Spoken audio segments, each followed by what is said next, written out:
Hi everyone, Drini here, and welcome to my channel. So with the flash crash now over, all of you are probably wondering, what the hell has happened to my crypto? So today I'm going to be replacing Sunday shorts with post-crash report instead, where we're going to do a very quick update on some of the tokens that we have covered this week. But I won't do everything at once because that's a bit crazy, so I'll split it up into batches. So today we're going to talk about Mines of Dalarnia, Mobox, and Cryowar.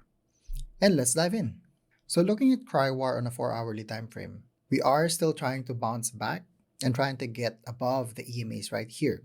In our last update, we did mention that we are now in this broadening descending channel right here. So while Cryowar has bounced back nicely, remember guys, as long as we stay in this broadening descending channel right here, we will continue to go lower. The only way to really get out of here is for us to really break this trend line, back test it as support, before our continuation to form new structures to the upside. One other thing to note about Cryowar, remember how C waves are very hard to predict? Well, we established the $2.64 as a potential bottom target, and look at what happened. Nothing. It was ignored. You know why? Because it's very impossible to time the bottom. This is a very good example of that. And let's move on. So I'm looking at Mines of Dalarnia right here. And right now, it still looks a bit bad.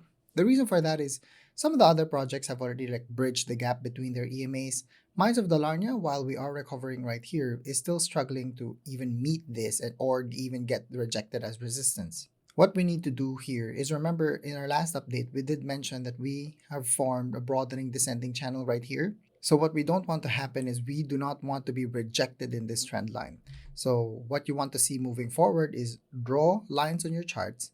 Make sure that this gets broken, the upper trend line at least gets broken, and then we sort of back test it as support. If we fall back to the channel and proceed with our structure, then that's also okay. But at least we are not getting rejected here and falling lower from here.